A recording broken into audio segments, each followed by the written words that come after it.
What is up guys, and welcome to my latest video here on SP Vids. Today, as you can see, I am on the SP404-MK2 again. This device has been featured a lot recently. I kind of feel like I'm stuck in a bit of a cycle with it, but that's not necessarily a bad thing. It's good to stay well practiced on this device, and I know that you guys love the tips for it as well. So today I want to talk about a feature that's been really helping me to sort of get to the next stage of finishing beats on this device. And yeah, I've only really got into it recently. I did a short about it at the weekend, but this has been helping, and it is the pattern chaining area. Now, I've never really gotten into this too much, and I think it's definitely becoming a key feature for me. And yeah, this feature, pattern chaining, combined with actually practicing finishing beats, actually practicing that part of the beat making process, those two things combined are really helping me to get a little bit further down the line. So yeah, in the last video on Tuesday, I actually showed you guys sort of making variations with beats. So what I'm going to do in this video is carry on with that beat. Probably should have done a whole series on this and started from the very start, but I've kind of started this series halfway through making a beat, but we'll carry on anyway, and hopefully this video will be of use to some people. So this was the beat I was working on.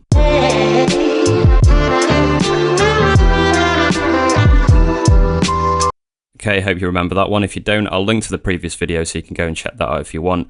So the first thing that we're going to do is go back to the default area here. The first thing that you need to do to get into the pattern chain area is go to pattern select, and then what you do is press hold, and you actually hold that as well. A bit confusing, holding hold.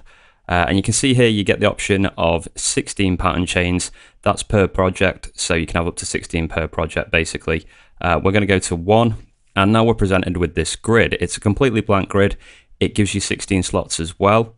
Bit of a theme with the SP404-MK2 because of the 16 pads. And essentially what you can do is just start plugging things into these pattern chains. So let's say, for example, we want the intro first, and then we want the main part of the beat.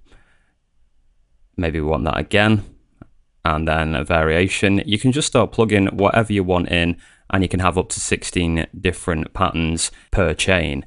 Now, there are a few things that I wanted to point out which are quite useful with this particular area as well. You can see here that now I've plugged some things in, there's an asterisk that's appeared at the top of the screen. This is actually kind of showing you that you can undo actions, and the way that you do that is by holding shift and using delete. So if you do shift delete, you can see that it's undone everything that I've just done. So if you plug that in really fast again, I can just do shift delete, and it gets rid of everything. So say if I put 3 in, and then come out of it, if I go back into that, and let's say I start adding some stuff in, shift delete, you can see there that I've undone that last action. It's gone back to the original save state.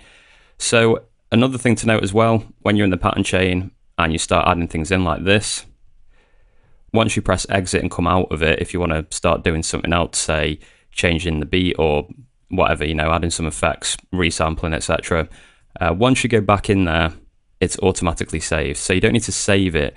Once you've started putting information in, the SP404-MK2 will save it for you, and that's all good. You can combine patterns from other banks as well, so I don't necessarily have to do them all from B here. I could go into another bank, let's say E, and I can start adding these in if I want to. You can see there.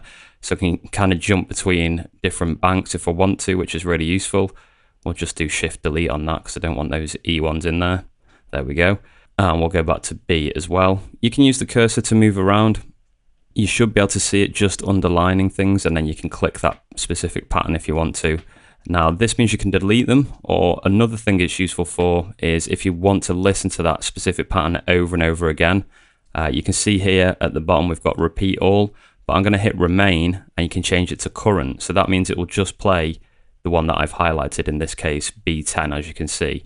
So for repeat, you can cycle through 3 options here. You can do current, off, and all. So current is what I've just explained. It'll just play the one that's highlighted. Off obviously makes sense. It just won't repeat anything. It will play through the pattern chain once and then just stop. And then all, it will just keep going round and round your pattern chain. You can go in and delete individual parts if you want to, like that, you can see, and then shift delete if I wanted to undo that action. And yeah, this process as a whole is really getting me sort of further down the line with finishing beats on the SP404-MK2. And then all you have to do if you want to play back this pattern chain is just press subpad. Subpad will stop and start the pattern chain, so it's kind of like a play and stop button. So for example, let's just press subpad now.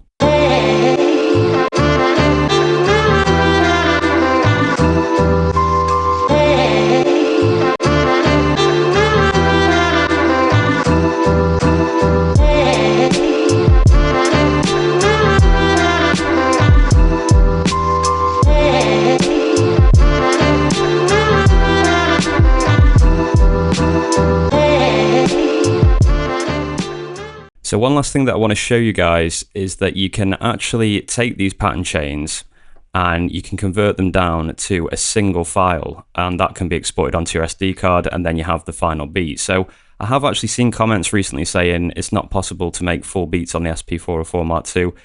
It's a little bit convoluted, I admit, but you can do it, and this is the way that you do it basically. You create loads of patterns, put them in a pattern chain, and then you're going to resample this pattern chain down onto a pad or bounce it. There's two ways you can do it. You can resample or bounce it. I think the bouncing is the better way. It's just a little bit easier. So we're going to do that now. I can't quite remember how to do it, so I've got the manual in front of me and we'll go through it. So converting a pattern chain to sample bounce. Here's how to convert a pattern chain into a sample and then assign that sample to a pad. Very interesting stuff. So let's go back to the top. It says press the pattern select button, and then it says press the copy button. Press pads 1 to 16 while holding down hold to select the pattern chain number. Okay, so hold and we'll choose pattern 1. And there we go. Yeah, it says chain 0, 1 and it says sample here now. So we've got 9, 10 and 11 free. So I'm going to choose 9. And then I assume we just press enter with the value wheel.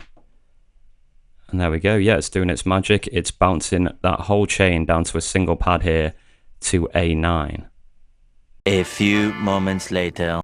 Okay, that did take a little bit of time, so it was almost as if for each pattern in the pattern chain, it kind of took 10 to 12 seconds, maybe 15 seconds. It kept going through loading and doing one at a time by the looks of it, but it has done it. So hopefully here now, we should have the full beat, and you can see the waveform here for it. Looks like it's right because you've got the intro at the start and then the beat. We'll just play it and find out, I guess.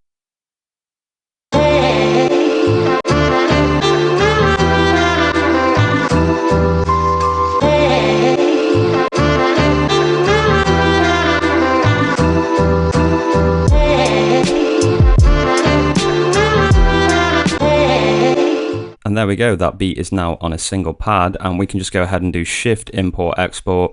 We can export to SD card, we can choose sample, we can choose 9. And there we go, we have that full beat in a single file, and we can export that to our SD card. So that is essentially how you finish a beat on the SP404-MK2. And like I say, that pattern chain mode is really helping me. It's really pushing me through the process and giving me the opportunity to arrange the beat how I want, and then the SP is also allowing me to bounce that to a pad. So there we go, guys. I hope that video helped you a little bit. I hope it helped you to understand that you can push your beats even further with this machine to absolute completion, which is really, really cool. It's a little bit of a process, but we have it in there, and that is definitely a good thing. So thank you very much for watching. Don't forget to check out all the links in the description if you want to support what I'm doing here. All the sales in my shop, spvids.com, they really help me to keep making videos like this. And there's loads of affiliate links and things like that you can use for gear, which I get a little kickback for as well. So yeah, if you want to check those out, that would be great. Thank you to members that support me every month. Membership is in the description as well if you want to join. And yeah, I will see you all in another video very, very soon.